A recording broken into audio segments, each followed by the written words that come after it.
नमस्ते विद्यार्थी मित्रांनो, आज आपण वर्तुळाचा पुढचा भाग शिकणार आहोत। काल आपण काय शिकलो? काल मागच्या व्हिडिओमध्ये की वर्तुळाचा परिघ कसा काढायचा, वर्तुळाचं क्षेत्रफळ कसं काढायचं आणि बिना सूत्राचा वापर करता एकाच वेळी काही सेकंदामध्ये परिघ कसा काढायचा, त्रिज्या कशी काढायची, क्षेत्रफळ कसं काढायचं हे आपण शिकलेलो आहोत। आता परिघ काढता येत असेल तर व्यवहारात त्याचा काय उपयोग होणार, की व्यवहारामध्ये काय उपयोग होणार ते इथे बघणार आहोत। की गणित शिकतो पण त्याचा प्रत्यक्षात जर उपयोग करता आला तर तुम्हाला त्याचं महत्त्व समजणार आहे। बघा, एका वर्तुळाकार बागेची त्रिज्या 8.4 मीटर आहे आणि त्या बागेला असं 3 पदरी तारेचं कुंपण घालायचं आहे। तुम्ही 5वी मध्ये शिकलेला आहात की आयताकृती बागेला कुंपण घालायचं, चौरसाकृती बागेला कुंपण घालायचं। आता वर्तुळाकृती बागेला कुंपण घालायचं असेल तर आपल्याला परिमिती माहित असली पाहिजे आणि परिमिती आयताला चौरसाला असते, वर्तुळाला परिमिती। तुमच्या मनामध्ये शंका येईल, पण वर्तुळाचा परिघ, वर्तुळाची लांबी म्हणजेच वर्तुळाची परिमिती असते। परिमिती ऐवजी काय शब्द वापरलाय? परिघ शब्द वापरलेला आहे। बघा, मग आता आपणाला कुंपण घालायचं असेल तर पहिल्यांदा आपल्याला वर्तुळाचा परिघ काढावा लागेल। वर्तुळाचा परिघ बरोबर 2 पाय r, मग 2 गुणिले पायची किंमत 22/7, त्रिज्या 8.4, 7 एके 7, दशांश चिन्ह उरला 1, 7 दुने 14, आता 22 दुने 44 गुणिले 1.2, नेहमीप्रमाणे गुणाकार करा। 12 चौक 48, 7 4 4, 12 चौक 48 आणि 4 52, एक दशांश चिन्ह ठेवलं, 52.8 मीटर। म्हणजे जर तुम्हाला वर्तुळाला एकेरी कुंपण घालायचं असेल तर 52.8 मीटर तार लागणार आहे। एकेरी कुंपण म्हणजे त्या बागेचा परिघ। मग तिहेरी कुंपण घालण्यासाठी किती तार लागेल? एकेरी कुंपण घालायला एवढी, तर तिहेरी कुंपण घालायला गुणिले 3, 3 8 24, 7 4 2, 3 2 6 2 8, 3 5 15, दशांश चिन्ह द्यायला विसरू नका।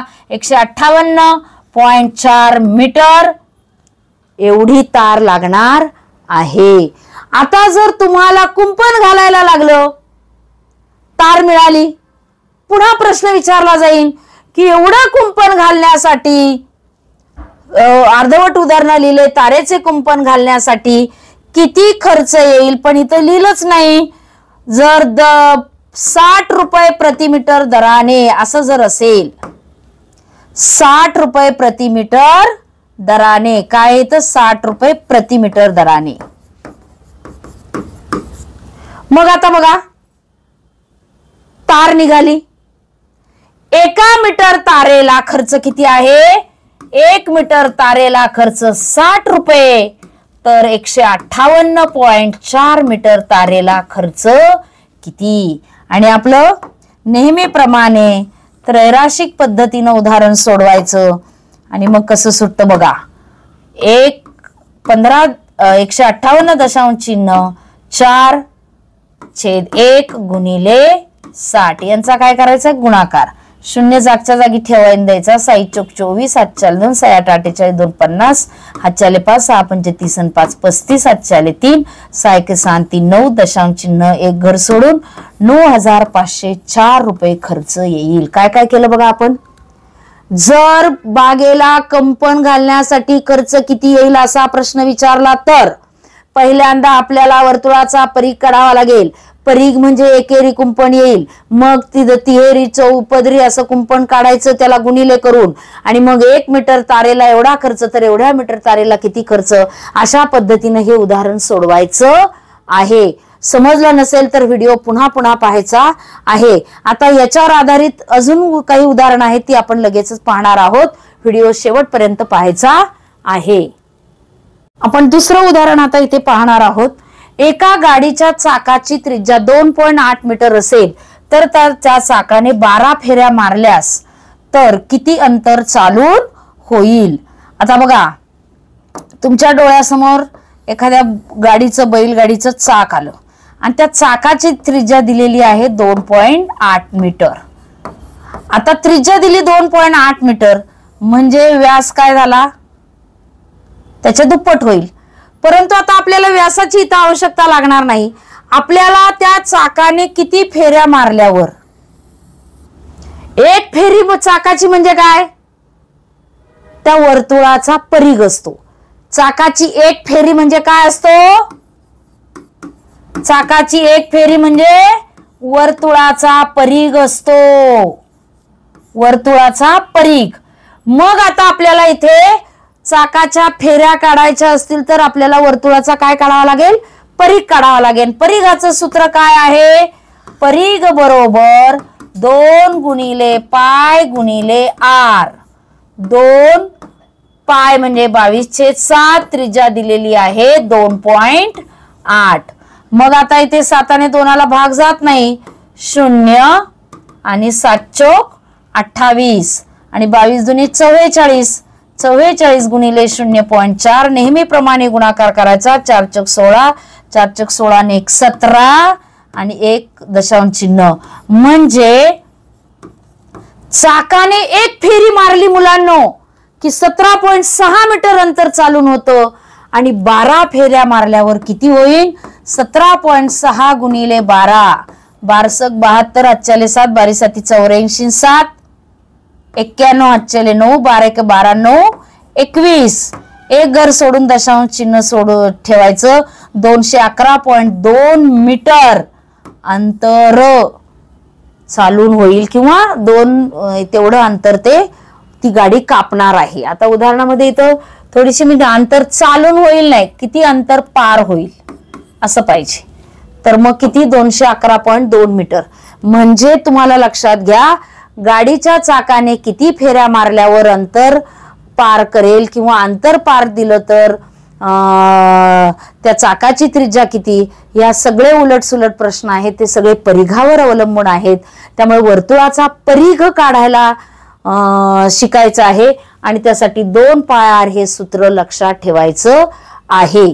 आता याच्यावर काही उदाहरणं असणार आहेत, अजून उलटसुलट कसे प्रश्न विचारले जातात ते सुद्धा आपण पाहणार आहोत. आपण राहिलेले 2 प्रकार इथे बघणार आहोत. वर्तुळावरची शाब्दिक उदाहरणं कशी असतात ते आपण पाहत आहोत. त्यातलं 3रं उदाहरण बघा कसे, की पहिल्यांदा आपण त्या बागेला कंपाऊंड घालण्यासाठी किती तार लागेल, किती खर्च येईल या पद्धतीने अभ्यास केला.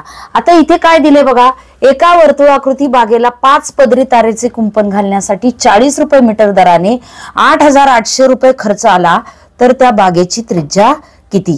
याच्या अगोदरच्या उदाहरणामध्ये काय दिलं होतं, आपल्याला त्रिज्या दिली होती आणि आपण तार काढली होती, पण आता उलट दिले.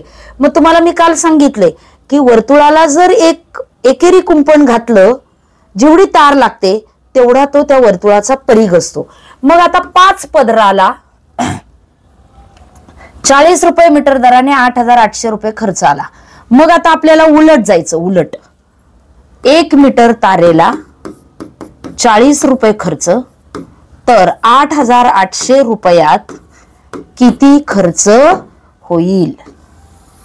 मग किती मीटर तार येईल, 1 मीटर तारेला 40 रुपये तर 8,800 रुपयात किती तार येईल. 8,800 भागिले 40, 220 मीटर तार लागली. कशासाठी, किती पदरासाठी, 5 पदरासाठी. 5 पदरांना 220 मीटर तार, तर एका पदराला किती, 1 पदरी तारेला किती. मग आता नेहमीप्रमाणे 1/5 गुणिले 220, 5 चोक 20 आणि 5 चोक 20, 5 चोक 20 आणि 5 चोक 20. 5 पदरी तारेला किती झाला, 44 मीटर 1 पदरी.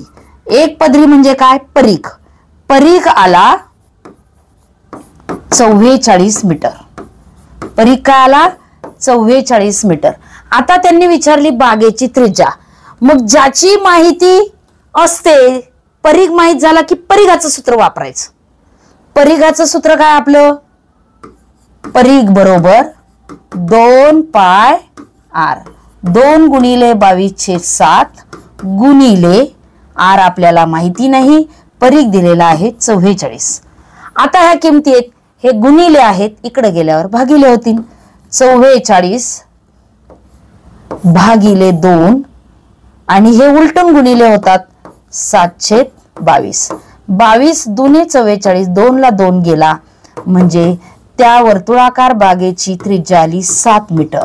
काय केलं बघा, पहिल्यांदा 1 मीटर तारेचा खर्च दिला. एवढ्या खर्चामध्ये किती तार येईल? 5 पदराला एवढी तार, तर एका पदराला किती तार? एका पदराला तार आली म्हणजे परीघ आली. परीघाचं सूत्र आपण वापरलं आणि परीघाच्या सूत्रामध्ये किमती घातल्या आणि मग आपण उलट सुलट करून काटाकाटी करून आपल्याला आर ची किंमत मिळाली. मग आता आर ची किंमत मिळाली तर कधी कधी व्यास पण विचारला जाऊ शकतो. तर उदाहरण व्यवस्थित व्हिडिओ पॉज करून लिहून घ्या आणि आता दुसरं उदाहरण कसं सोडवायचं ते आपण पाहूया.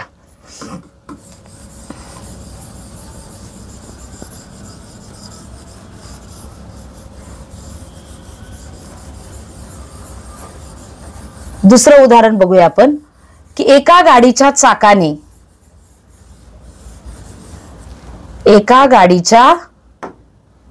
चाकाने 50 फेऱ्या केल्यानंतर 220 मीटर अंतर चालू झालं.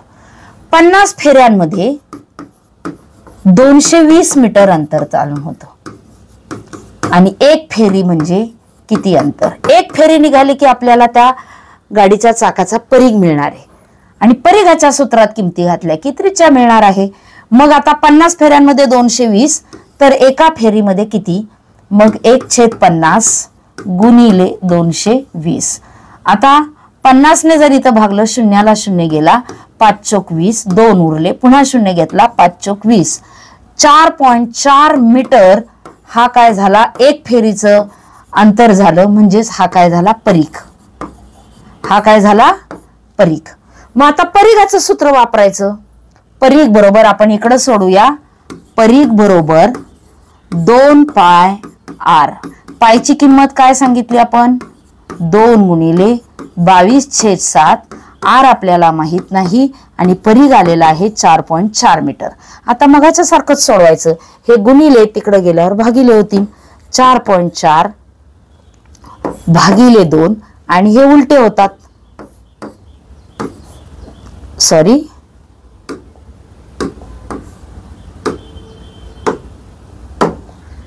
(7/22) बरोबर आर.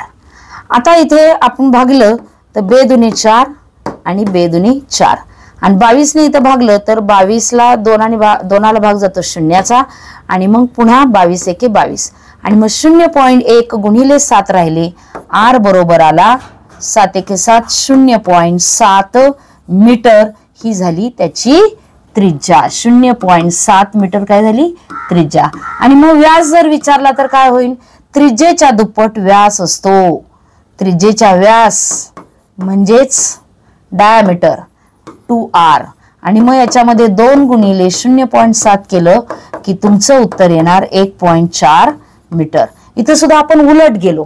50 फेऱ्यांमधलं अंतर दिलं होतं, त्याच्यावरून एक फेरी काढली, एक फेरी मिळाली की परीघ मिळाला. परीघाच्या सूत्रात किमती घातल्या की त्रिज्या मिळते, त्रिज्या मिळाली की व्यास मिळतो. असं उलट आपण त्या उदाहरणाची स्टोरी बनवायची आणि मग उदाहरण सोडवायचं. म्हणजे शाब्दिक उदाहरण अवघड जात नाही. आता आपण वर्तुळाचे 2 भाग शिकलेलो आहोत, परंतु याच्यानंतरचा जो वर्तुळाचा महत्वाचा भाग आहे, वर्तुळ पाकळी, वर्तुळ कंस, केंद्रीय कोन, हे पण खूप महत्वाचे घटक आहेत. तेही आपण पुढच्या व्हिडिओमध्ये पाहणार आहोत. तत्पूर्वी चॅनलला सबस्क्राईब केलं नसेल तर सबस्क्राईब करून घ्या आणि अशा प्रकारची अनेक उदाहरणं सोडवण्यासाठी आपली पुस्तके जरूर मागवा. धन्यवाद.